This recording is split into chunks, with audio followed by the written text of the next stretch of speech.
قال رسول الله صلى الله عليه وسلم إن أخوف ما أخاف عليكم الشرك الأصغر قالوا يا رسول الله وما الشرك الأصغر قال الرياء أو كما قال النبي عليه الصلاة والسلام আল্লাহর রাসূল বলেন, ওগো আমার উম্মতেরা, তোমাদের জন্য সবচেয়ে যে জিনিসটাকে আমি বেশি ভয়ঙ্কর মনে করি সেটা হলো ছোট শিরিক। সাহাবায়ে কেরাম জিজ্ঞাসা করলো, ইয়া রাসূলুল্লাহ, ছোট শিরিক কাকে বলে? আল্লাহর রাসূল উত্তর দিলেন, আর রিয়া, মানুষকে দেখানোর জন্য নেক আমল করা। নামাজ পড়া ইবাদত, কিন্তু আপনি যদি নামাজে দাঁড়িয়েছেন মানুষকে দেখানোর জন্য, আপনাকে মুত্তাকি বলার জন্য, নামাজি বলার জন্য যদি আপনি নামাজ পড়েন, আপনার আমল নামায় সওয়াব লেখা তো দূরের কথা, আপনার আমল নামায় ছোট শিরিকের গুনাহ লেখা।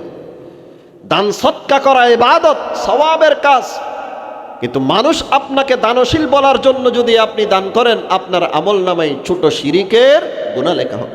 আল্লাহ জীবনের প্রত্যেকটা নেক আমল এবং ইবাদত আল্লাহকে রাজি খুশি করার জন্য করার তৌফিক নসিব করেন, আমিন।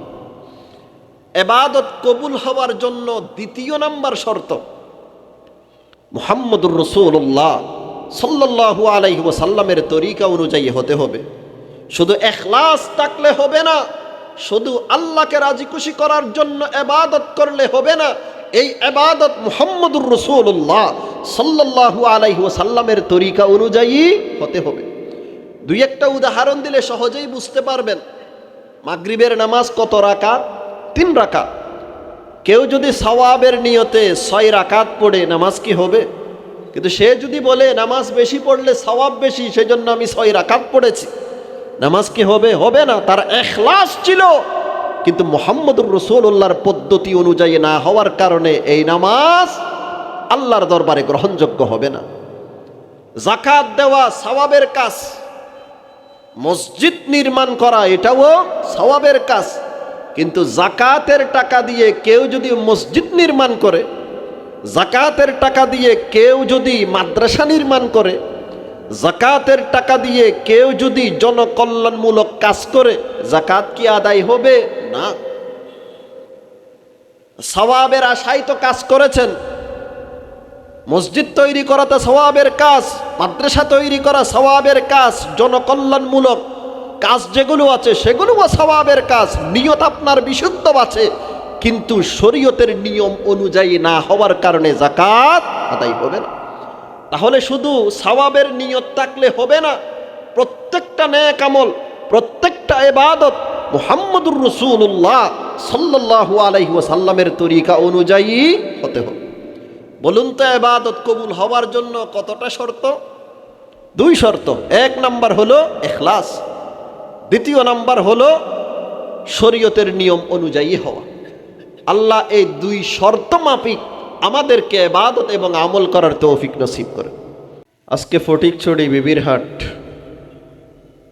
কোরআন প্রসার সংস্থার উদ্যোগে আয়োজিত 2 দিনব্যাপী তাফসিরুল কোরআন মাহফিলের 2য় দিবসের শেষ অধিবেশনে উপস্থিত হবার তৌফিক দান করেছেন। তাই মাওলার দরবারে, মাবুদে হাকিকির দরবারে মন খুলে প্রাণ ভরে একবার কালিমাতুশ শুকর আদায় করি, আলহামদুলিল্লাহ। আমি আপনাদের সামনে কালামুল্লাহ শরীফ থেকে কিছু অংশ তিলাওয়াত করেছি। আমার পঠিত আয়াত সমূহে মহান রব্বুল আলামিন আল্লাহ তাআলার প্রিয় বান্দাদের কিছু গুণাবলীর কথা উল্লেখ করেছেন।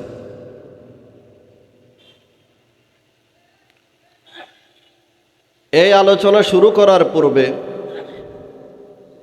কিছু কথা আপনাদের সামনে পেশ করতে চাই। আমরা সকলেই জানি, সরকার পরিবর্তন হওয়ার পর থেকে মানুষের মুখে একটা কথা আমরা শুনতে পাই যে দেশ পরিবর্তন করা দরকার, দেশ সংস্কার করা দরকার। প্রায় মানুষে কথা বলে দেশ বদলাতে হবে, কিন্তু আমরা নিজেকে বদলাতে রাজি না। আপনি আগে বদলে যান, দেশ এমনিতে বদলে যাবে, কথা ঠিক কিনা? সকলের মুখে একটাই কথা, দেশ বদলাতে হবে, কিন্তু নিজেকে পরিবর্তন করতে কেউ রাজি না। আরে ভাই, আপনি আর আমি, আমরা দুজন মিলে, তিনজন মিলে, আমরা সকলেই মিলেই তো এই দেশটা। আমরা যদি পরিবর্তন হয়ে যাই, দেশটা এমনিতে পরিবর্তন হয়ে যাবে। মুহতারাম হাজিরিন, মানুষ সামাজিক জীব। সমাজ ছাড়া মানুষ থাকতে পারে না, চলতে পারে না। রাষ্ট্র ছাড়া মানুষ থাকতে পারে না। কিন্তু রাষ্ট্রে সুখে শান্তিতে বসবাস করার জন্য, সমাজে সুখে শান্তিতে বসবাস করার জন্য সমাজটাকে উপযোগী করা দরকার। আর সমাজটাকে উপযোগী করার জন্য সমাজ সংস্কার করতে হবে, পরিবর্তন করতে হবে। এই কথাটা আপন জায়গায় ঠিক আছে, তবে পরিবর্তনটা আপনার ব্যক্তিগত পদ্ধতি মোতাবেক করলে হবে না। পরিবর্তনটা কোরআন হাদিসে যেইভাবে বর্ণিত আছে সেইভাবে পরিবর্তন করতে হবে। নিজস্ব মন গড়া পদ্ধতিতে দেশ যদি পরিবর্তন করতে চাই, কিয়ামতের ফজর হবে, এই দেশ কোনোদিন পরিবর্তন হবে না। দেশ যদি আমরা পরিবর্তন করতে চাই, সমাজ যদি পরিবর্তন করতে চাই, কোরআন সুন্নায় যেই মূলনীতি আছে সেই মূলনীতি অনুযায়ী পরিবর্তন করতে হবে, কথা ঠিক কিনা? এবার আসুন, কোরআন সুন্নাতে কি মূলনীতি আছে? দুটি মূলনীতির মাধ্যমে আমরা সমাজ পরিবর্তন করতে পারি। কতটি মূলনীতি? দুটি মূলনীতি। এক নম্বর মূলনীতি হলো, পরিবর্তন নিজের থেকে আরম্ভ করতে হবে, অপর থেকে নয়। কিন্তু দুঃখজনক হলেও সত্য, আমরা পরিবর্তন শুরু করতে চাই অপর থেকে, নিজের থেকে না। আমরা নিজের দোষ দেখি না, অপরের দোষ দেখি। অপরকে নিয়ে আফসুস করি, নিজেকে নিয়ে আফসুস করি না। নিজেকে ফেরেশতা মনে করি, অপরকে শয়তান মনে করি। সেজন্য এই বাংলাদেশে সরকারি বেসরকারি অনেক সংস্থা আছে, অনেক প্রতিষ্ঠান আছে। এদের কাজ হচ্ছে দেশ সংস্কার করা, দেশ পরিবর্তন করা। কিন্তু সকলেই দেশ পরিবর্তন করতে চায় অপর থেকে, নিজের থেকে না। এই পদ্ধতিতে দেশ পরিবর্তন করতে চাওয়ার কারণে দেশ পরিবর্তন হচ্ছে না, সমাজ সংস্কার হচ্ছে না। আসুন, আমরা যদি দেশটাকে বদলাতে চাই, পরিবর্তন যদি করতে চাই, কোরআন হাদিসে যেই মূলনীতি আছে সেই মূলনীতি অনুযায়ী পরিবর্তন করার, বদলানোর চেষ্টা করি। পবিত্র কোরআনে আল্লাহ তাআলা ইরশাদ করেছেন, ইয়া আইয়ুহাল্লাযীনা আমানু আলাইকুম আনফুসাকুম লা ইয়াদুররুকুম মান দাল্লা ইযা ইহতাদাইতুম। হে ঈমানদার নারী পুরুষ, তোমাদের দায়িত্ব তোমাদের উপর। আমার দায়িত্ব আপনার উপর না, আমার দায়িত্ব আমার উপর? আমার দায়িত্ব আমার উপর, আপনার দায়িত্ব আপনার উপর। সংশোধন নিজের থেকে আরম্ভ করুন। এরপর আল্লাহ বলেন, লা ইয়াদুররুকুম মান দাল্লা ইযা ইহতাদাইতুম। হে ঈমানদার নারী পুরুষ, তোমরা যদি হেদায়েতের উপর থাকো, তার মানে নিজেকে পরিবর্তন করার পর অপরকে পরিবর্তন করার যদি চিন্তা করো, ফিকির যদি করো, আগে নিজে পরিবর্তন হও। নিজে পরিবর্তন হওয়ার পর আমর বিল মারুফ নাহি আনিল মুনকারের দায়িত্ব যদি পালন করো, আপনার কথা না মানে পথভ্রষ্ট যদি হয়ে যায়, লা ইয়াদুররুকুম, আল্লাহ বলেন তোমার কোনো ক্ষতি হবে না। তবে তোমার দায়িত্ব হলো আমর বিল মারুফ করা, নাহি আনিল মুনকার করা। তবে সেটা কখন? নিজেকে পরিবর্তন করার পর, আপনি সংশোধিত হবার পর অপরকে সংশোধনের ফিকির করতে হবে। ফিকির করার পরেও যদি সে সংশোধন না হয় তাহলে আপনার কোনো ক্ষতি হবে না। এই আয়াত আমাদেরকে একটা মূলনীতি শিক্ষা দিয়েছে, সেটা হলো সংশোধন নিজের থেকে আরম্ভ করো। আমাদের সমাজে অনেক মানুষদেরকে দেখবেন তারা এই কথা বলে যে দেশ খারাপ হয়ে গেছে। মানুষ 5 টাকার জন্য রিকশাওয়ালার সাথে ঝগড়া করে, কিছুক্ষণ পরে দেখবেন সে ব্যক্তি নিজেই 5 টাকার জন্য রিকশাওয়ালার সাথে ঝগড়া করতেছে। বলুন তো, সে কি সংশোধন নিজের থেকে আরম্ভ করেছে না অপর থেকে আরম্ভ করেছে? অপর থেকে আরম্ভ করেছে। এই পদ্ধতিতে যদি আমরা দেশ সংশোধন করতে চাই, কিয়ামতের ফজর হবে, দেশ কোনোদিন সংশোধন হবে না। আরেক আয়াতে আল্লাহ বলেন, ইয়া আইয়ুহাল্লাযীনা আমানু কু আনফুসাকুম ওয়া আহলিকুম নারা। হে ঈমানদার নারী পুরুষ, তোমরা নিজেদেরকে জাহান্নামের আগুন থেকে বাঁচাও এবং তোমাদের পরিবারকে জাহান্নামের আগুন থেকে বাঁচাও। আগে নিজেকে জাহান্নামের আগুন থেকে বাঁচাও, তারপর পরিবারকে জাহান্নামের আগুন থেকে বাঁচাও। এই আয়াত আমাদেরকে একটা মূলনীতি শিক্ষা দিয়েছে, সেটা হলো পরিবর্তনের কাজ, সংস্কারের কাজ নিজের থেকে আরম্ভ করতে হবে। আল্লাহ প্রথমে বলেছেন আনফুসাকুম, তারপর বলেছেন ওয়া আহলিকুম, নিজেকে আগে বাঁচাও জাহান্নামের আগুন থেকে। সংশোধনের কাজ নিজের থেকে আরম্ভ করো, এরপর অপর থেকে আরম্ভ করো। আমাদের আসলাফ যারা ছিলেন, সাহাবায়ে কেরাম, তাবিঈন, তবে তাবিঈন, আইম্মায়ে মুজতাহিদিন, আউলিয়ায়ে কেরাম, এই মূলনীতির উপর তারা সমাজ সংস্কার করতে চেয়েছিলেন। তারা নিজেদেরকে পাপী মনে করতেন, নিজেদেরকে অপরাধী মনে করতেন। হুযায়ফা ইবনুল ইয়ামান রাদিয়াল্লাহু তাআলা আনহু, আল্লাহর রাসূলের সাহাবী, বিশ্বনবী মুহাম্মদুর রাসূলুল্লাহ সাল্লাল্লাহু আলাইহি ওয়াসাল্লাম নিজের অনেক গোপন কথা ওনাকে বলতেন। এমনকি মক্কা মদিনার কাফেরদের, মুনাফিকদের কিছু লিস্ট আল্লাহর রাসূল সাল্লাল্লাহু আলাইহি ওয়াসাল্লাম ওনাকে দিয়েছেন। একদিন ওমর ফারুক রাদিয়াল্লাহু তাআলা আনহু আল্লাহর রাসূলের সাহাবী হুযায়ফার কাছে এসে বলেন, হুযায়ফা, তোমার কাছে মুনাফিকদের যে লিস্ট আছে সেই লিস্টে কোনো আমার নাম আছে কিনা দেখো। কে বলেছে? হযরত ওমর ফারুক রাদিয়াল্লাহু তাআলা আনহু, যিনি দুনিয়াতে থাকতে জান্নাতের সার্টিফিকেট পেয়েছিল। উনি হুযায়ফাকে গিয়ে বলেন, মুহাম্মদুর রাসূলুল্লাহ সাল্লাল্লাহু আলাইহি ওয়াসাল্লাম যে লিস্ট আপনাকে দিয়েছে মুনাফিকের, হুযায়ফা সেই লিস্টে আমি ওমরের নাম আছে কিনা দেখো। আমরা হলে বলতাম আমার নাম তো জান্নাতীদের লিস্টে আছে, অমুক অমুকের নাম আছে কিনা দেখো।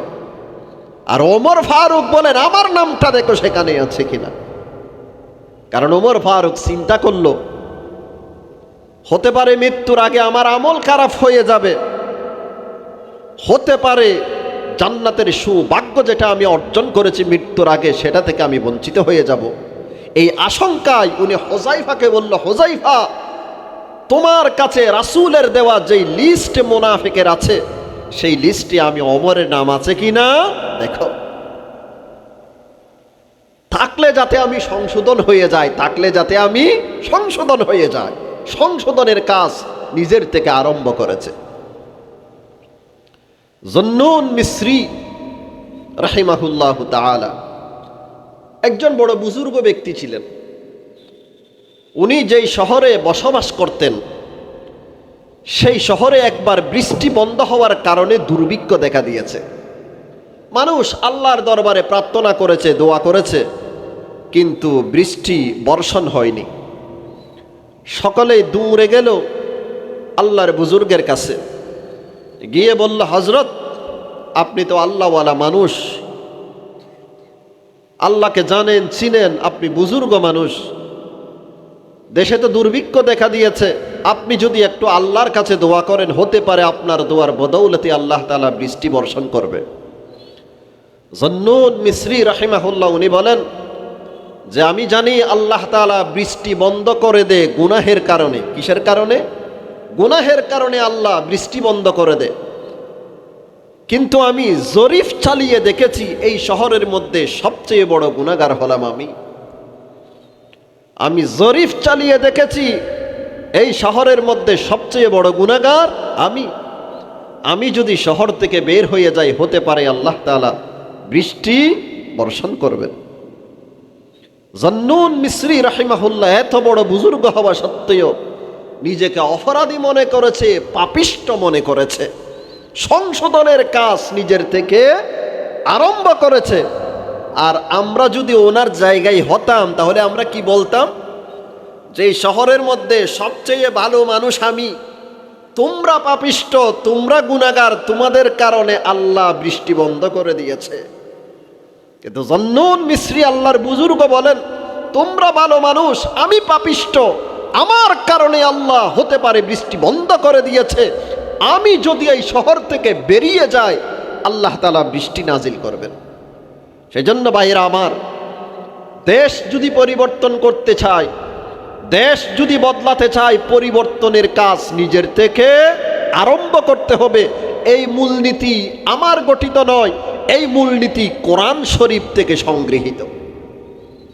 নাম্বার 2, দেশ যদি পরিবর্তন করতে চায়, সমাজের প্রত্যেক শ্রেণীর মানুষ, শুধু একজন নয়, এক শ্রেণীর মানুষ নয়, প্রত্যেক শ্রেণীর মানুষ নিজের দায়িত্বের ব্যাপারে সচেতন থাকতে হবে।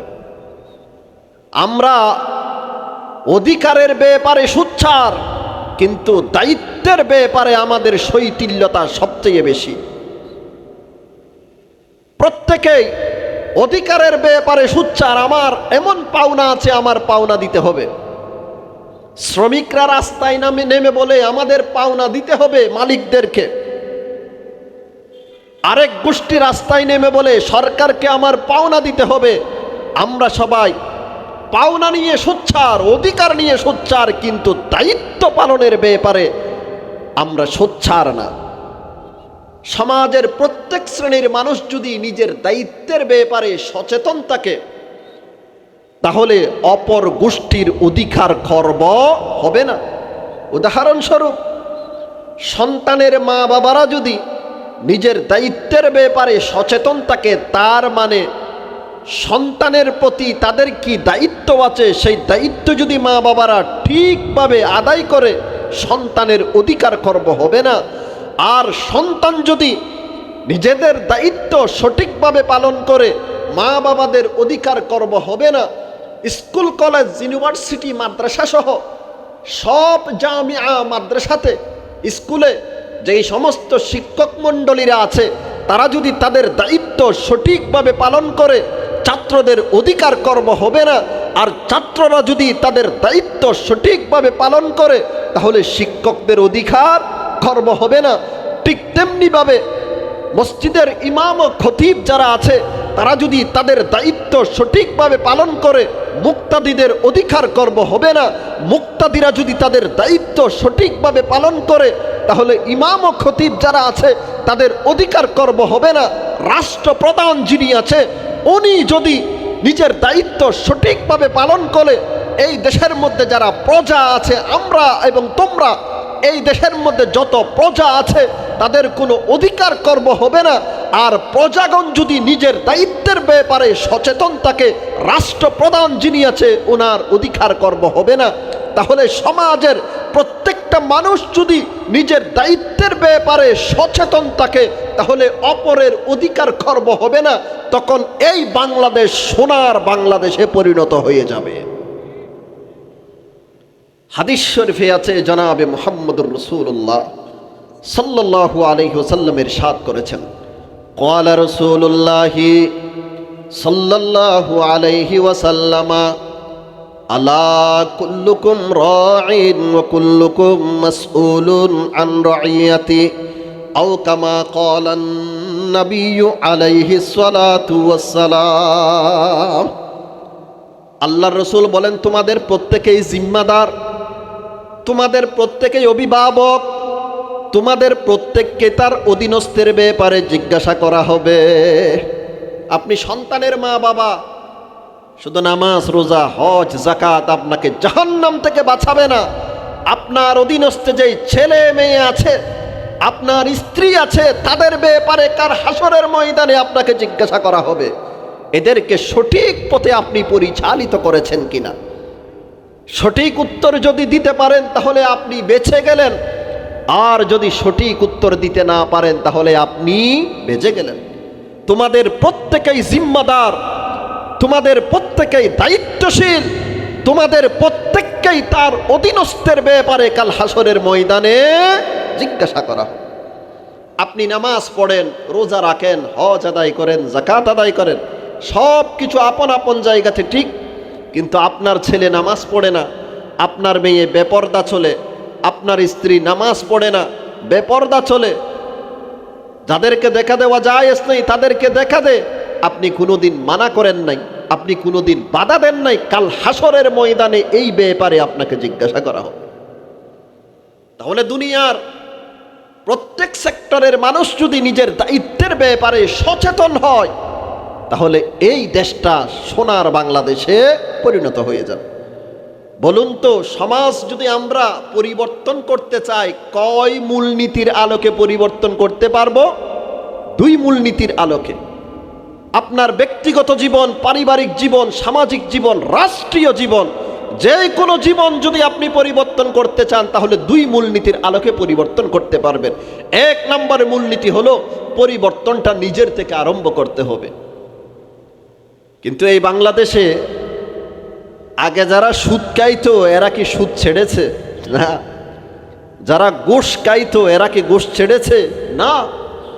যারা জুলুম নির্যাতন করত এরা কি জুলুম নির্যাতন ছেড়েছে? না। টেন্ডারবাজি যারা করত তারা কি টেন্ডারবাজি ছেড়েছে? না। তাহলে যেই লাউ সেই কদু, যেই লাউ সেই কদু। আগে যেই রকম ছিল আমরা এখনো সেই রকম।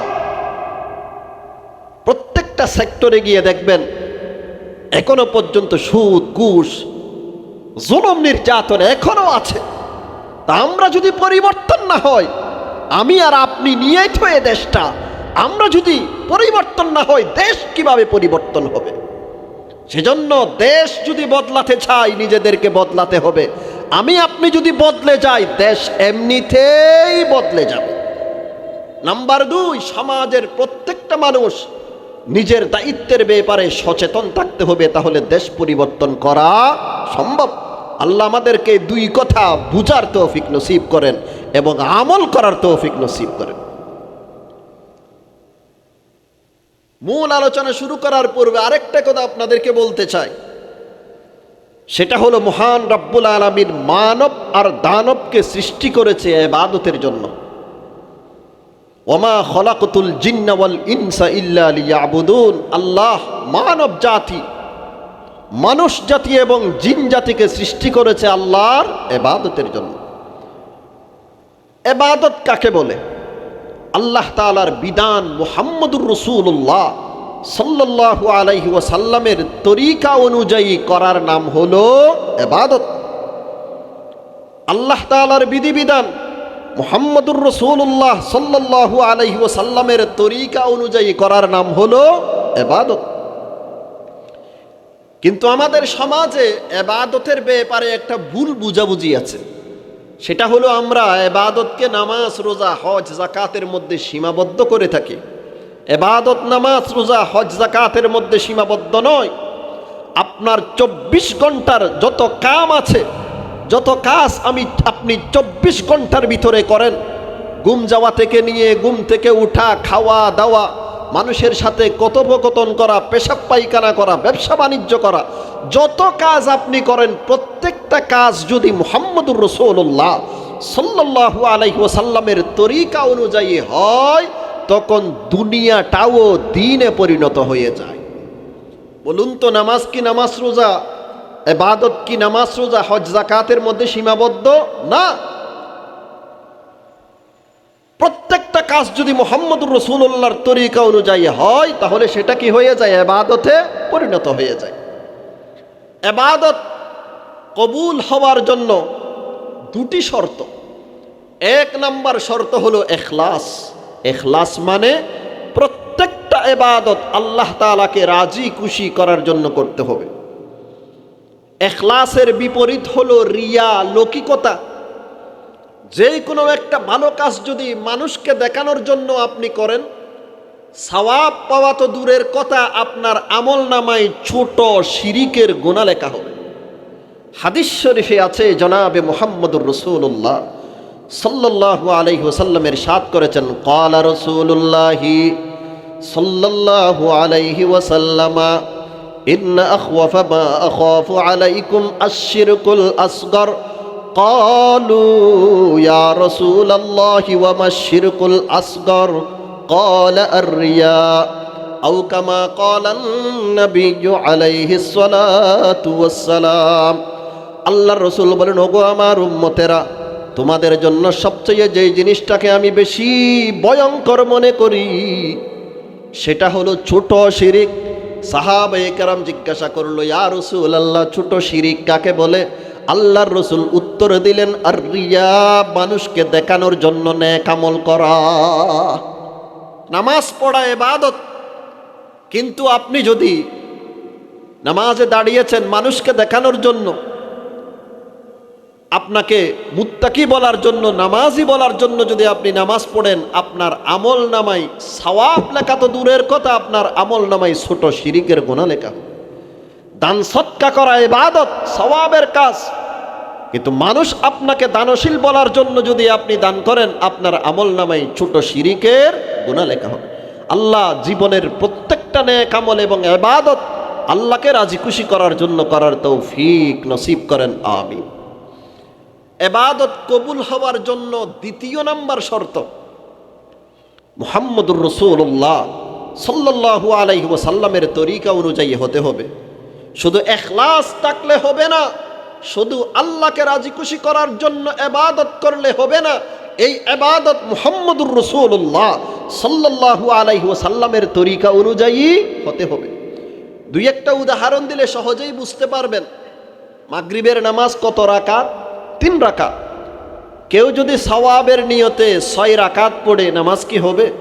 কিন্তু সে যদি বলে নামাজ বেশি পড়লে সওয়াব বেশি, সেজন্য আমি 6 রাকাত পড়েছি, নামাজ কি হবে? হবে না। তার ইখলাস ছিল, কিন্তু মুহাম্মদুর রাসূলুল্লাহর পদ্ধতি অনুযায়ী না হওয়ার কারণে এই নামাজ আল্লাহর দরবারে গ্রহণযোগ্য হবে না। যাকাত দেওয়া সওয়াবের কাজ, মসজিদ নির্মাণ করা এটাও সওয়াবের কাজ, কিন্তু যাকাতের টাকা দিয়ে কেউ যদি মসজিদ নির্মাণ করে, যাকাতের টাকা দিয়ে কেউ যদি মাদ্রাসা নির্মাণ করে, যাকাতের টাকা দিয়ে কেউ যদি জনকল্যাণমূলক কাজ করে, যাকাত কি আদায় হবে? না। সওয়াবের আশায় তো কাজ করেছেন, মসজিদ তৈরি করা তো সওয়াবের কাজ, মাদ্রাসা তৈরি করা সওয়াবের কাজ, জনকল্যাণমূলক কাজ যেগুলো আছে সেগুলোও সওয়াবের কাজ, নিয়ত আপনার বিশুদ্ধ আছে, কিন্তু শরীয়তের নিয়ম অনুযায়ী না হওয়ার কারণে যাকাত আদায় হবে না। তাহলে শুধু সওয়াবের নিয়ত থাকলে হবে না, প্রত্যেকটা নেক আমল, প্রত্যেকটা ইবাদত মুহাম্মদুর রাসূলুল্লাহ সাল্লাল্লাহু আলাইহি ওয়াসাল্লামের তরিকা অনুযায়ী হতে হবে। বলুন তো, ইবাদত কবুল হওয়ার জন্য কতটা শর্ত? 2 শর্ত। 1 নাম্বার হলো ইখলাস, দ্বিতীয় নাম্বার হলো শরীয়তের নিয়ম অনুযায়ী হওয়া। আল্লাহ এই 2 শর্ত মাফিক আমাদেরকে ইবাদত এবং আমল করার তৌফিক নসিব করেন। ইবাদত সমূহের মধ্যে একটি ইবাদতের নাম হলো জিহাদ। ইবাদত সমূহের মধ্যে একটি ইবাদতের নাম হলো জিহাদ। জিহাদ শব্দের শাব্দিক অর্থ হলো চেষ্টা, প্রচেষ্টা, সাধনা। এটি হলো শব্দের শাব্দিক অর্থ। শরীয়তের পরিভাষায় জিহাদ কাকে বলে? আল্লাহর দ্বীনকে আল্লাহর জমিনে প্রতিষ্ঠা করার জন্য, আল্লাহর দ্বীনকে আল্লাহর জমিনে প্রতিষ্ঠা করার জন্য, হক এবং ইনসাফ আল্লাহর জমিনে কায়েম করার জন্য শরীয়ত অনুমোদিত পন্থায় যুদ্ধ করার নাম হলো জিহাদ। আল্লাহর দ্বীনকে আল্লাহর জমিনে প্রতিষ্ঠা করার জন্য শরীয়ত অনুমোদিত পন্থায় যুদ্ধ করার নাম হলো জিহাদ। আরেকটা শব্দ হলো সন্ত্রাস, আরেকটা শব্দ হলো সন্ত্রাস।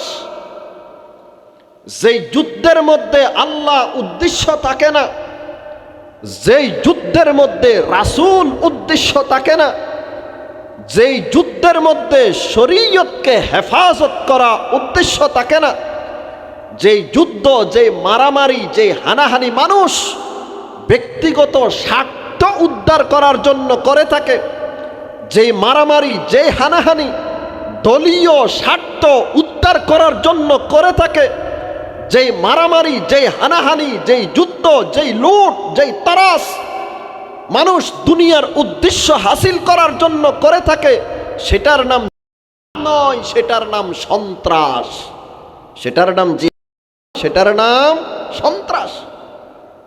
আর সন্ত্রাস কি এক না ভিন্ন জিনিস? ভিন্ন জিনিস। ইবাদত, সন্ত্রাস গুনাহের কাজ, হক, সন্ত্রাস বাতিল, ন্যায়, সন্ত্রাস অন্যায়, সওয়াবের কাজ, আর সন্ত্রাস হলো গুনাহের কাজ। জিহাদ সন্ত্রাসের মধ্যে পার্থক্যটা কি? জিহাদ হলো আল্লাহর দ্বীনকে আল্লাহর জমিনে বাস্তবায়ন করার জন্য শরীয়তের পক্ষ থেকে যে নিয়ম নীতি আছে, সেই নিয়ম নীতি অনুযায়ী যুদ্ধ করার নাম হলো। আর যেই যুদ্ধের মধ্যে আল্লাহ রাসূল উদ্দেশ্য থাকে না, শরীয়তকে বাস্তবায়ন করা উদ্দেশ্য থাকে না, বরং ব্যক্তিগত স্বার্থকে উদ্ধার করার জন্য, দলীয় স্বার্থকে উদ্ধার করার জন্য যেই মারামারি, যেই হানাহানি, যেই যুদ্ধ, যেই লড়াই আমাদের দেশে চলতেছে, সেটার নাম জিহাদ, সেটার নাম সন্ত্রাস। জিহাদ এটি ইবাদত। কোন মানুষ যদি রণাঙ্গনে গিয়ে জিহাদ করে মারা যায়, তাকে বলা হয় শহীদ। আর যদি বেঁচে আছে, তাকে বলা হয় গাজী। বাঁচলে গাজী, মরলে শহীদ। জিহাদ ফজিলত বর্ণনা করতে গিয়ে, যেহেতু ফজিলতের কাজ, ইবাদতের কাজ, সেজন্য মুহাম্মদুর রাসূলুল্লাহ সাল্লাল্লাহু আলাইহি ওয়াসাল্লাম জিহাদের ফজিলত বর্ণনা করতে গিয়ে হাদিসে বর্ণনা করেছেন। আন আবি হুরায়রা রাদিয়াল্লাহু তাআলা আন্নান নবী সাল্লাল্লাহু আলাইহি ওয়াসাল্লাম সুইল আইয়ুল আমলি আফযলু قال الصلاة على أوقاتها قيل ثم ماذا قال الجهاد في سبيل الله ثم قيل ماذا قال حج مبرور أو كما قال النبي عليه الصلاة والسلام। আল্লাহর রাসূলের কাছে জিজ্ঞাসা করা হলো, ইয়া রাসূলুল্লাহ, কোন আমলটি সবচেয়ে উত্তম? ইয়া রাসূলুল্লাহ, আমল সমূহের মধ্যে কোন আমলটি সবচেয়ে উত্তম? আল্লাহর রাসূল বলেন, সময় মতে নামাজ আদায় করা। সময় মতে কি আদায় করা? নামাজ আদায় করা। আমাদের সমাজে নামাজের ব্যাপারে তিন শ্রেণীর মানুষ আছে। কিছু মানুষ আছে সময় মতে নামাজ আদায় করে, আর কিছু মানুষ আছে নামাজ মোটেই পড়ে না, আর কিছু মানুষ আছে নামাজ তো আদায় করে, তবে নামাজ কাজা করে। নামাজ কি করে? কাজাই করে। যারা সময় মতে নামাজ আদায় করে, তাদের ব্যাপারে জনাবে মুহাম্মদুর রাসূলুল্লাহ সাল্লাল্লাহু আলাইহি ওয়াসাল্লামের ইরশাদ করেছেন, ওগো আমার সাহাবায়ে কেরাম, তোমাদের কারো ঘরের দরওয়াজার সামনে যদি একটা নদী থাকে, সেই নদীতে যদি কেউ দৈনিক 5 বার গোসল করে, তার শরীরে কোনো কি ময়লা থাকবে? সাহাবায়ে কেরাম উত্তর দিলেন, ইয়া রাসূলুল্লাহ, তার শরীরে কোনো ময়লা থাকবে না। আল্লাহর রাসূল বলেন, কেউ যদি 5 ওয়াক্ত নামাজ যথা সময়ে আদায় করে, ঠিক মতো যদি আদায় করে, তার আমল নামায় গুনাহের আর কোনো ময়লা থাকবে না। আল্লাহ 5 ওয়াক্ত নামাজ আমাদেরকে যথা সময়ে আদায় করার তৌফিক নসিব করেন। আর সমাজে কিছু মানুষ আছে নামাজ মুঠেই পড়ে না। হাদিসে আছে জনাবে মুহাম্মদুর রাসূলুল্লাহ সাল্লাল্লাহু আলাইহি ওয়াসাল্লামের ইরশাদ করেছেন, ক্বালা রাসূলুল্লাহি সাল্লাল্লাহু তাআলা আলাইহি ওয়াসাল্লাম, লা তাতরুকান্না সালাতাম মাকতুবাতাম মুতাআম্মিদা فإن من ترك صلاة مكتوبة متعمدا ফাকাদ বারিয়াত মিনহু যিম্মাতুল্লাহ আও কামা ক্বালা নবিয়্যু আলাইহিস সালাতু ওয়াস সালাম। আল্লাহ পাকের নবী বলেন, ইচ্ছাকৃতভাবে নামাজ ছেড়ে দিও না, ইচ্ছা করে নামাজ ছেড়ে দিও না। কেউ যদি নামাজ ইচ্ছাকৃতভাবে ছেড়ে দেয়, ফাকাদ বারিয়াত মিনহু যিম্মাতুল্লাহ, আল্লাহর জিম্মা তার থেকে মুক্ত হয়ে যায়, আল্লাহর আর কোনো জিম্মা তার উপর থাকে না। আরেক হাদিসে আছে, আল্লাহ পাকের নবী বলেন, ক্বালা রাসূলুল্লাহি সাল্লাল্লাহু তাআলা আলাইহি ওয়াসাল্লাম ওয়ামান লাম ইউহাফিজ আলাইহা কানা ইয়াউমাল কিয়ামাতি মা কারুনা ওয়া ফিরআউনা ওয়া হামানা ওয়া উবাইয় বিন খালাফ আও কামা ক্বালা নবিয়্যু আলাইহিস সালাতু ওয়াস সালাম। আল্লাহর রাসূল বলেন, যেই ব্যক্তি নামাজ ঠিকমতো আদায় করবে না, তার হাসর হবে ফেরাউনের সাথে, তার হাসর হবে কারুনের সাথে, তার হাসর হবে উবাইয় ইবনে খলফের সাথে, তার হাসর হবে সাদ্দাদের সাথে। এরা কি জান্নাতে যাবে? ফেরাউন কারুন এরা কি জান্নাতে যাবে? এরা কোথায় যাবে? জাহান্নামে যাবে। যারা ঠিকমতো নামাজ আদায় করে না, তারাও কোথায় যাবে? জাহান্নামে যাবে। আর সমাজে কিছু মানুষ আছে, নামাজ পড়ে তবে ওয়াক্ত মতে নামাজ আদায় করে না। ফজরের নামাজ জোহরের সময়, জোহরের নামাজ আসরের সময়, আসরের নামাজ মাগরিবের সময়। এই ধরনের মানুষ কি আমাদের সমাজে নেই? অনেক আছে। পবিত্র কোরআনে আল্লাহ তাআলা ইরশাদ করেছেন, ফাওয়াইলুল লিল মুসাল্লিন আল্লাযীনা হুম আন সালাতিহিম সাহুন। মুসল্লিদের জন্য ধ্বংস অনিবার্য। কেমন মুসল্লি? যারা নামাজের ব্যাপারে অলসতা করে, যথাসময়ে নামাজ আদায় করে না, নামাজ কাজা করে, তাদের জন্য ওয়াইল, তাদের জন্য ধ্বংস অনিবার্য। ওয়াইল শব্দের একাধিক তাফসীর আছে। মুফাসসিরিনে কেরাম ওয়াইল শব্দের একাধিক তাফসীর করেছেন। এক নাম্বার তাফসীর হলো, ওয়াইল মানে ভয়ঙ্কর শাস্তি। যারা নামাজ কাজা করে, যথাসময়ে আদায় করে না, তাদের জন্য আল্লাহ ভয়ঙ্কর শাস্তির ব্যবস্থা করে রেখেছে। ওয়াইল শব্দের দ্বিতীয় তাফসীর হলো, জাহান্নামের ওই উপত্যকার নাম হলো ওয়াইল, যেই উপত্যকায় দুনিয়ার সমস্ত পাহাড়গুলোকে যদি ছেড়ে দেওয়া হয়, জাহান্নামের আগুনের উত্তপ্ততার কারণে, গরমের কারণে সব পাহাড়গুলো গলে যাবে, তাকে বলা হয় ওয়াইল। যারা নামাজ যথা সময়ে আদায় করে না, তাদেরকে জাহান্নামের ওই উপত্যকায় আল্লাহ নিক্ষেপ করে। আল্লাহ আমাদেরকে ওয়াক্ত মতে নামাজ আদায় করার তৌফিক নসিব করুন। আল্লাহ রসুলের কাছে জিজ্ঞাসা করা হলো, ইয়া রাসূলুল্লাহ আইয়ুল আমলে আফজলু, কোন আমলটি সবচেয়ে উত্তম? আল্লাহর রসুল বলেন, যথা সময়ে নামাজ আদায় করা, ওয়াক্ত মতে নামাজ আদায় করা। ইয়া রাসূলুল্লাহ, তারপরে কোন আমলটি সবচেয়ে উত্তম? আল্লাহর রসুল বলেন, আল জিহাদু ফি সাবিলিল্লাহ, আল্লাহর রাস্তায় জিহাদ করা। ইয়া রাসূলুল্লাহ, তারপরে কোন আমলটি সবচেয়ে উত্তম? আল্লাহর রসুল বলেন, হজ্জুম মাবরুর, মাকবুল হজ। যে হজকে আল্লাহ কবুল করেছে, সেটা হলো সবচেয়ে বেশি উত্তম। মুহতারাম হাজিরিন, হজ যেহেতু ইবাদত, সেজন্য হাদিস শরীফে আছে, জনাবে মুহাম্মদুর রাসূলুল্লাহ সাল্লাল্লাহু আলাইহি ওয়াসাল্লাম ইরশাদ করেছেন, ক্বালা রাসূলুল্লাহি সাল্লাল্লাহু তাআলা আলাইহি ওয়াসাল্লাম, সালাসাতুন হাক্কুন আলাল্লাহি তাআলা আউনুহুম মিনহুম আল মুজাহিদু ফি সাবিলিল্লাহ। আল্লাহর রাসূল বলেন, তিন শ্রেণীর মানুষের উপর সাহায্য করা আল্লাহ তাআলার দায়িত্ব হয়ে যায়। তিন শ্রেণীর মানুষের উপর সাহায্য করা আল্লাহ তাআলার দায়িত্ব হয়ে যায়। এই তিন শ্রেণীর মানুষের মধ্য থেকে এক শ্রেণীর মানুষ হলো, যেই সমস্ত মানুষ আল্লাহর রাস্তায় জিহাদ করে, যারা মুজাহিদ, আল্লাহর রাস্তায় যাদেরকে সাহায্য করা আল্লাহর হক, আল্লাহর দায়িত্ব হয়ে যায়। জিহাদ করতে করতে কোনো মানুষ যদি ইন্তিকাল করে, তাদেরকে বলা হয় শহীদ। শহীদগণের ব্যাপারে আল্লাহ তাআলা বলেছেন, এরা মৃত নয়, এরা হলো জীবিত, এরা হলো জীবিত। ওয়ালা তাহসাবান্নাল্লাযীনা কুতিলু ফী সাবিলিল্লাহি আমওয়াতা বাল আহইয়াউন ইনদা রাব্বিহিম ইউরযাকুন। আল্লাহ তাআলা বলেন, শহীদগণ এরা মৃত নয়, এরা আল্লাহর কাছে জীবিত, এদেরকে রিজিক দেওয়া হয়। শহীদের দ্বিতীয় নাম্বার ফজিলত হলো, শহীদের জীবনের সমস্ত গুনাহ আল্লাহ মাফ করে দেন, শহীদের জীবনের সমস্ত গুনাহ আল্লাহ মাফ করে দেন।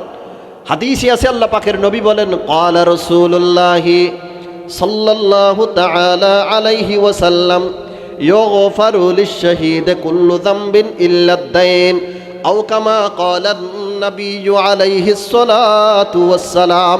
আল্লাহর রাসূল বলেন, করতে করতে যারা রণাঙ্গনে শহীদ হয়ে যায় তাদের জীবনের সমস্ত গুনাহ আল্লাহ মাফ করে দেন, ঋণ ব্যতীত। শহীদের সব গুনাহ আল্লাহ মাফ করে দেন কি ব্যতীত? ঋণ ব্যতীত। কারণ ঋণ এটা বান্দার হক, এটা যতক্ষণ বান্দা ক্ষমা করবে না ততক্ষণ আল্লাহও ক্ষমা করবে না। আরেক হাদিসে আছে, ইন্না লিশ-শাহীদি সিত্তা খিসালিন ইনদাল্লাহি আযজা ওয়া জাল, আল্লাহর কাছে শহীদগণের 6টি মর্যাদা আছে। এক নম্বর মর্যাদা হলো শহীদের শরীর থেকে প্রথম রক্ত ঝরতেই আল্লাহ তার জীবনের সমস্ত গুনাহ মাফ করে দেন। শহীদের সর্বশেষ পুরস্কার হলো জান্নাত, শহীদের সর্বশেষ পুরস্কার হলো জান্নাত। হাদিসে আছে আল্লাহ পাকের নবী বলেন, কোন ব্যক্তি যদি আল্লাহকে রাজি খুশি করার জন্য সামান্য সময়ও লড়াই করে কাফেরদের সাথে, ওয়াজাবাত লাহুল জান্নাহ, তার জন্য জান্নাত ওয়াজিব হয়ে যায়, তার জন্য জান্নাত ওয়াজিব হয়ে যায়। মুহতারাম হাজিরিন, শুধু তাই নয়, যুদ্ধের ময়দানে যদি কেউ রাত্রিবেলায় পাহারা দেয় তার ফজিলতের কথা শুনলে আপনারা অবাক হয়ে যাবেন। হাদিসে আছে আল্লাহ পাকের নবী বলেন, রিবাতু ইয়াউমিন ওয়া লাইলাতিন, একদিন এক রাত যদি কেউ যুদ্ধের ময়দানে পাহারা দেয়, খায়রুম মিন সিয়ামে শাহরিন ওয়া কিয়ামিহি, পুরো মাস রোজা এবং ইবাদত করলে যেই সওয়াব তার চেয়েও বেশি সওয়াব। আরেক হাদিসে আছে আল্লাহ পাকের নবী বলেন, ক্বালা রাসূলুল্লাহি সাল্লাল্লাহু তাআলা আলাইহি ওয়াসাল্লাম, আইনান লা তামাসসুহুমান নার, আইনুন বাকাত মিন খাশিয়াতিল্লাহ ওয়া আইনুন বাতাত তাহরুসু ফি সাবিলিল্লাহ, আও কামা ক্বালা আন-নাবিয়্যু আলাইহিস সালাতু ওয়াস-সালাম। আল্লাহর রাসূল বলেন, দুটি চক্ষুকে জাহান্নামের আগুন স্পর্শ করবে না, দুটি চক্ষুকে জাহান্নামের আগুন স্পর্শ করবে না। এক নাম্বার চক্ষু হলো আইনুন বাকাত মিন খাশিয়াতিল্লাহ, যেই চক্ষু আল্লাহর ভয়ে ক্রন্দন করে কাঁদে, যেই চক্ষু আল্লাহর ভয়ে কাঁদে, সেই চক্ষুকে জাহান্নামের আগুন স্পর্শ করবে না। দ্বিতীয় নাম্বার চক্ষু হলো ওয়া আইনুন বাতাত তাহরুসু ফি সাবিলিল্লাহ, যেই চক্ষু আল্লাহর রাস্তায় পাহারা দিতে গিয়ে রাত্রি জাগরণ করে, রাতে ঘুম যায় না জিহাদের ময়দানে পাহারা দিতে গিয়ে, সেই চক্ষুকে জাহান্নামের আগুন স্পর্শ করবে না। শুধু তাই নয়, কোন মানুষ যদি আন্তরিকতার সহিত শাহাদতের তামান্না করে, কোন মানুষ যদি আন্তরিকতার সহিত শাহাদতের তামান্না করে, আল্লাহর রাসূল সাল্লাল্লাহু আলাইহি ওয়াসাল্লামের ইরশাদ করেছেন, বাল্লাকাহু মানাজিলাশ শুহাদা ওয়া ইন মাতা আলা ফিরাশিহি, সেই ব্যক্তি যদি রাতের বেলায় নিজের বিছানায় ঘুমিয়ে পড়ে এবং নিজের বিছানায় যদি সে মারা যায়, তাকে আল্লাহ শাহাদতের মর্যাদা দান করবে। কোন মানুষ যদি শাহাদতের প্রেরণা নেয়, আল্লাহর কাছে যদি শাহাদতের তামান্না করে আন্তরিকতার সহিত, আল্লাহকে যদি বলে, আল্লাহ দয়া করে মেহেরবানি করে তুমি আমাকে শহীদি মর্যাদা দান করো, আল্লাহ রণাঙ্গনে গিয়ে কাফেরদের সাথে যুদ্ধ করতে করতে যেন আমি শহীদ হয়ে যাই, আল্লাহ সেই তৌফিক তুমি আমাকে দান করো। আন্তরিকতার সহিত কোনো মানুষ যদি আল্লাহর কাছে শাহাদতের তামান্না যদি করে, আল্লাহর রাসূল বলেন, বাল্লাগাহু মানাজিলাশ শুহাদা ওয়া ইন মাতা আলা ফিরাশিহি, আপন বিছানায় যদি সে মারা যায়, আল্লাহ তাকে শাহাদতের মর্যাদা দান করবে। শাহাদতের তামান্না আল্লাহর কাছে করার আমাদেরকে তৌফিক নসিব করেন। কিন্তু দুঃখজনক হলেও সত্য, কে অনেক মানুষ আমাদের দেশে সন্ত্রাস বলে চালিয়ে দেয়, কথা ঠিক কিনা? জিহাদ আর সন্ত্রাস এক নয়।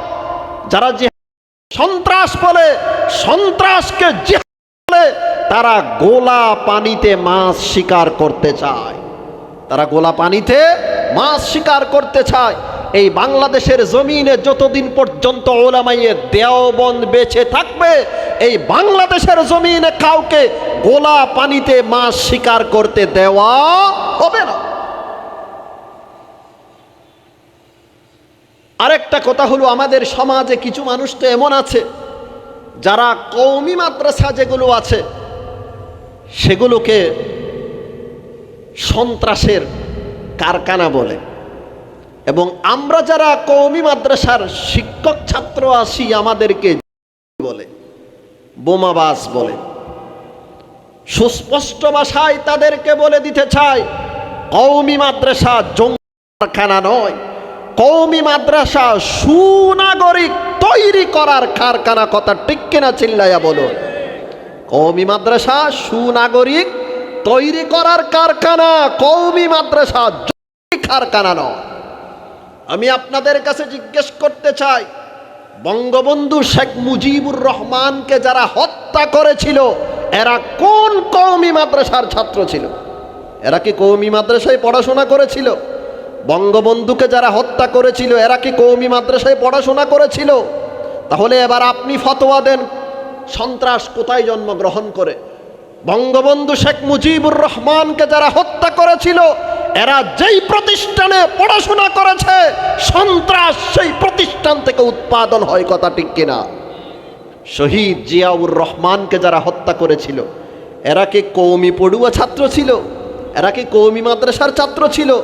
শহীদ জিয়াউর রহমানকে যারা হত্যা করেছিল এরা যেই প্রতিষ্ঠানে পড়াশোনা করেছে জঙ্গি সেই প্রতিষ্ঠান থেকে উৎপাদন হয়। কথা ঠিক কিনা? শহীদ বুদ্ধিজীবীদেরকে যারা হত্যা করেছিল এরা কি কওমি মাদ্রাসার ছাত্র ছিল? এরা যেখানে পড়াশোনা করেছে সন্ত্রাস সেখান থেকে তৈরি হয়। 2009 সালে 25শে ফেব্রুয়ারি আমাদের দেশে একটা অঘটন ঘটেছিল, মনে আছে নি? সেই অঘটনের নাম কি? বিডিআর হত্যা। শতাধিক সেনা অফিসারদেরকে হত্যা করেছিল বিডিআর বিদ্রোহে। কথা ঠিক কিনা?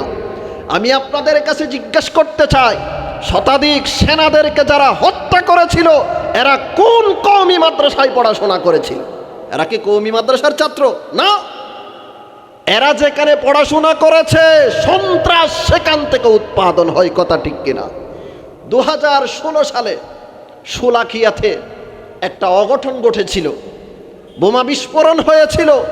আমি আপনাদের কাছে জিজ্ঞাসা করতে চাই, শোলাকিয়াতে 2016 সালে যেই ঘটনা ঘটেছিল কোন কওমি মাদ্রাসার ছাত্ররা ঘটিয়েছে? এরা যেই প্রতিষ্ঠানে পড়াশোনা করেছে সেই প্রতিষ্ঠান থেকেই সন্ত্রাস উৎপাদন হয়। সুস্পষ্ট ভাষায় বলে দিতে চাই, কওমি মাদ্রাসা সন্ত্রাস প্রজনন কেন্দ্র নয়, কওমি মাদ্রাসা সুনাগরিক তৈরি করার কারখানা। কথা ঠিক কিনা? আল্লাহ সবাইকে সঠিক কথা বুঝার তৌফিক নসিব করে। কিন্তু সন্ত্রাস দিয়ে আপনারা চালিয়ে দিবেন, আর সন্ত্রাসকে বলে চালিয়ে দিবেন।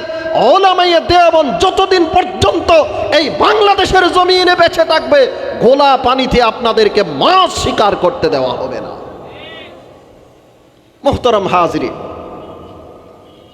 ইবাদত কবুল হওয়ার জন্য মৌলিক শর্ত হলো দুটি। এক নাম্বার শর্ত হলো ইখলাস, আল্লাহকে রাজি খুশি করার জন্য ইবাদত করা।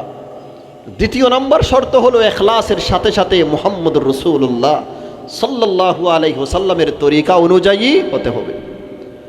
আপনার ইবাদত আমার ইবাদত আল্লাহ কি কবুল করেছে কি করে নাই এটা একমাত্র আল্লাহ ছাড়া আর কেউ জানে না। তবে কবুল হওয়ার কিছু আলামত আছে।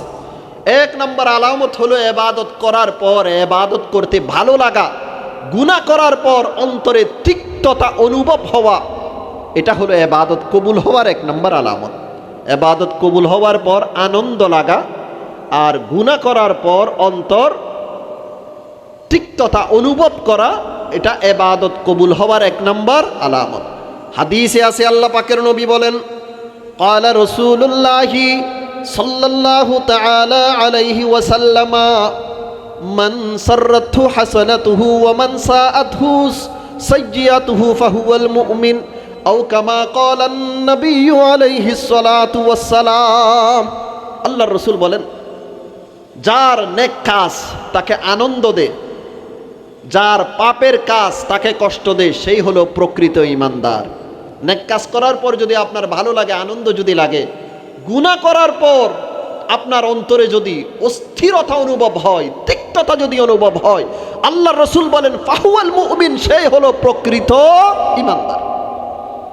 ইবাদত কবুল হওয়ার দ্বিতীয় নম্বর আলামত হলো ইবাদতে উন্নতি হওয়া, আমলের মধ্যে উন্নতি হওয়া। আগে আপনি এক পারা কোরআন শরীফ তিলাওয়াত করতেন না, কোরআন শরীফ ধরতেন না আগে, কিন্তু এখন বর্তমানে কোরআন শরীফ প্রতিদিন 1 পৃষ্ঠা করে পড়েন। কিছুদিন পরে দেখা গেল কোরআন শরীফের মাত্রা, পড়ার মাত্রা আরও বাড়িয়ে দিয়েছেন, 2 পৃষ্ঠা 3 পৃষ্ঠা করে পড়েন, 1 পারা করে পড়েন। এইভাবে আমল এবং ইবাদতের মধ্যে তারাক্কি হওয়া, উন্নতি হওয়া, এই কথার আলামত যে আপনার আমলগুলো আল্লাহ তাআলা কবুল করেছেন। ইবাদত এবং আমল কবুল হওয়ার তৃতীয় নম্বর আলামত হলো ইবাদতের মধ্যে ধারাবাহিকতা বজায় রাখা। ইবাদতের মধ্যে ধারাবাহিকতা বজায় রাখা। জোহরের নামাজ আদায় করার পর আপনি মসজিদ থেকে বের হয়ে গেলেন, আবার আসরের নামাজ পড়ার জন্য আপনি দৌড়ে মসজিদে চলে গেলেন। আসর পড়ার পর মসজিদ থেকে নিজের কাজে বেরিয়ে গেলেন, কিন্তু মাগরিবের আজান হওয়ার সাথে সাথে আপনি আবার মসজিদের দিকে চলে গেলেন। আজান হওয়ার পর আপনার অন্তরে চটপট আরম্ভ হয়ে যায়, আর বাহিরে থাকতে মনে চায় না। জোহর পড়ে যখন আপনি আবার আসর পড়তে গেলেন, তাহলে আপনি বুঝে নেন আপনার জোহরের নামাজ আল্লাহ কবুল করেছেন। যদি কবুল না করতেন তাহলে আসরের নামাজ পড়ার জন্য আল্লাহ আপনাকে তৌফিক দিতেন না। ইবাদত কাকে বলে? আল্লাহ তাআলার বিধিবিধান মুহাম্মদুর রাসূলুল্লাহ সাল্লাল্লাহু আলাইহি ওয়াসাল্লামের তরিকা অনুযায়ী হওয়ার নাম হলো ইবাদত। কবুল হওয়ার জন্য কতটি শর্ত? 2টি শর্ত। 1 নাম্বার হলো ইখলাস, দ্বিতীয় নাম্বার হলো মুহাম্মদুর রাসূলুল্লাহর তরিকা অনুযায়ী হওয়া। দেশ যদি আমরা সংশোধন করতে চাই, কয় মূলনীতিতে করতে পারি? 2 মূলনীতিতে। উভয় মূলনীতি কোরআন শরীফ থেকে এবং হাদিস শরীফ থেকে সংগৃহীত। 1 নম্বর মূলনীতি হলো পরিবর্তনের কাজ নিজের থেকে আরম্ভ করা। দ্বিতীয় নম্বর মূলনীতি হলো সমাজের প্রত্যেকটা মানুষ নিজের দায়িত্বের ব্যাপারে সচেতন হওয়া। এতক্ষণ পর্যন্ত যা আলোচনা করেছি, এই আলোচনার সারমর্মটা আমি আপনাদের সামনে তুলে ধরেছি।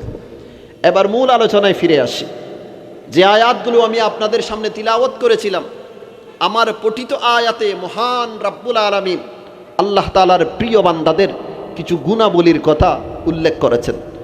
ওয়াইবাদুর রহমানিল্লাযীনা ইয়ামশুনা আলাল আরদি হাওনা। আল্লাহ তাআলা বলেন, রহমানের বান্দা তো তারা, আল্লাহর বান্দা তো তারা যারা আল্লাহর জমিনে নম্রভাবে চলাফেরা করে। দাম্ভিকতার সহিত নয়, অহংকারের সহিত নয়, বিনয়ের সহিত যারা আল্লাহর জমিনে চলাফেরা করে, তারাই হলো আল্লাহ তাআলার খাঁটি বান্দা।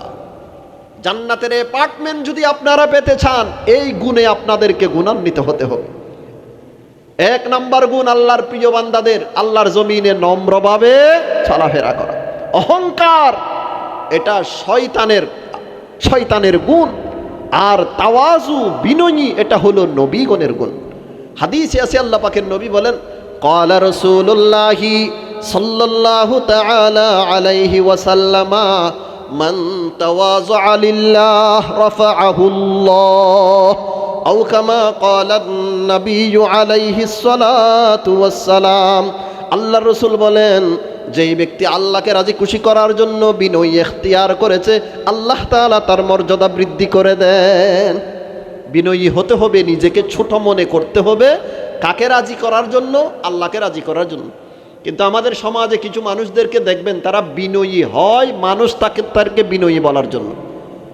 তারা বিনয়ী হয়, মানুষ তাদেরকে বিনয়ী বলার জন্য নিজেকে ছোট করে দেখায়, যাতে মানুষ বলে লোকটা খুব ভালো মানুষ, লোকটা খুব বিনয়ী। এটা যদি আপনার অন্তরে থাকে, আল্লাহকে রাজি খুশি করা যদি আপনার অন্তরে না থাকে, মানুষ আপনাকে বিনয়ী বলার জন্য আপনি যদি মানুষের সামনে বিনয়ী ইখতিয়ার করেন, আপনার আমল নামায় সওয়াব লেখা তো দূরের কথা, ছোট শিরিকের গুনাহ লেখা হবে।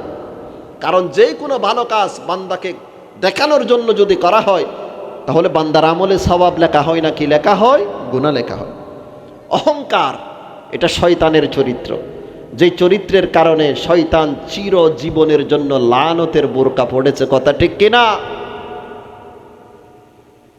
মুহাম্মদ ইবনুল হুসাইন ইবনু আলী রাহিমাহুল্লাহ তাআলা, উনি বলেন যার মধ্যে যে পরিমাণ অহংকার আছে সেই পরিমাণ তার আকল বিবেক বুদ্ধি কমে যায়।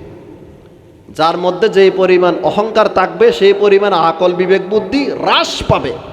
হযরত হাসান বসরি রহমতুল্লাহি আলাইহি, বিশিষ্ট এক বুজুর্গ ব্যক্তি তাবিঈ, উনি বলেন যে ব্যক্তি দৈনিক নিজের হাত দিয়ে 2-4 বার পায়খানা পরিষ্কার করে, পেশাব পরিষ্কার করে, সে আবার অহংকার করে কিভাবে? আল্লাহর এক বুজুর্গ, ওনার নাম হলো মুতাররিফ ইবনু আব্দুল্লাহ ইবনে শিখির রাহিমাহুল্লাহ তাআলা। একদিন রাস্তা দিয়ে হাঁটতেছিলেন, আরেকজন ব্যক্তি, তার নাম ছিল মুহাল্লাব। মুহাল্লাব নামক ব্যক্তিকে সে দেখলো অহংকার করে দাম্ভিকতার সহিত রাস্তা দিয়ে হাঁটতেছে। তখন মুতাররিফ বলল, ইয়া আখিল ফাদিল হাদিহি মিশিয়াতুন ইউবগিদুহা আল্লাহু ওয়া রাসূলুহু, আপনি যে দাম্ভিকতার সহিত অহংকারের সহিত রাস্তা দিয়ে হাঁটতেছেন, এইভাবে চলাফেরা করাকে আল্লাহ এবং আল্লাহর রসুল ভালোবাসেন। তখন সে সাথে সাথে মুতাররিফকে বলল, ভাই আমা তারিফুনি, আপনি কি আমাকে চিনেন না? তখন মুতাররিফ বলল, নাম, আমি আপনাকে চিনি তো। শুরুতেও আপনি নাফাক ছিলেন, সামনেও আপনি নাপাক হবেন, এখন বর্তমানে আপনি বেঁচে আছেন কিছু নাফাক নিয়ে চলাফেরা করতেছেন। এই হলো আপনার পরিচয়, এই হলো আপনার পরিচয়। বাবার মনি থেকে, বীর্য থেকে আল্লাহ আপনাকে সৃষ্টি করেছিল, সেটাও নাপাক ছিল, সেটাও নাপাক ছিল। কিছুদিন পর মারা যাবেন, মৃত ব্যক্তিও নাপাক।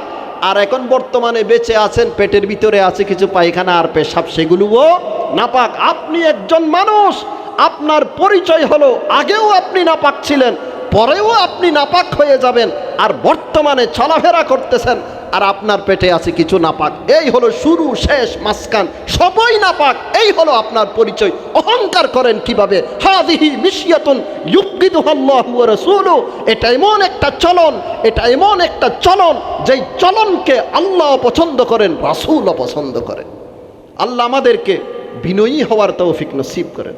আল্লাহর এক বুজুর্গ বলেন, মানুষের মাথা থেকে পাও পর্যন্ত শরীরের প্রত্যেকটা জায়গায় তো ময়লা। নাকের ভিতরে ময়লা, দাঁতের ফাঁকে ময়লা, বগলের নিচে ময়লা, নাভির ভিতরে ময়লা, হাত পাওয়ের প্রায় জোড়া জোড়া যেগুলো আছে প্রায় জায়গার মধ্যে ময়লা। যেই মানুষের এত জায়গায় ময়লা থাকে, সে আবার অহংকার করে কিভাবে? ওয়াইবাদুর রহমানিল্লাযীনা ইয়ামশুনা আলাল আরদি হাওনা, আল্লাহর প্রিয় বান্দাদের 1 নম্বর গুণ হলো আল্লাহর জমিনে নম্রভাবে চলাফেরা করা। আল্লাহ আমাদেরকে বিনয়ী হবার তৌফিক নসিব করেন, অহংকার থেকে আল্লাহ আমাদেরকে বেঁচে থাকার তৌফিক নসিব করেন। আমার আলোচনা এখানেই শেষ। আমাদের সকলের প্রিয় বক্তা নানুফুর রুবাইদিয়া মাদ্রাসার সুযোগ্য পরিচালক আল্লামা সালাহুদ্দিন নানুফুরি হাফিজাহুল্লাহ তাআলা, ওনার ছোট ভাই এবং আমার আত্মীয় হয়, তালতো ভাই হয় আমার, হজরত তশরিফ এনেছেন হজরতুল আল্লাম জনাব আলহাজ মৌলানা বেলাল সাহেব হুজুর বারাকাল্লাহু ফি হায়াতিহি তাইয়্যিবা তশরিফ এনেছেন, গুরুত্বপূর্ণ আলোচনা পেশ করবেন।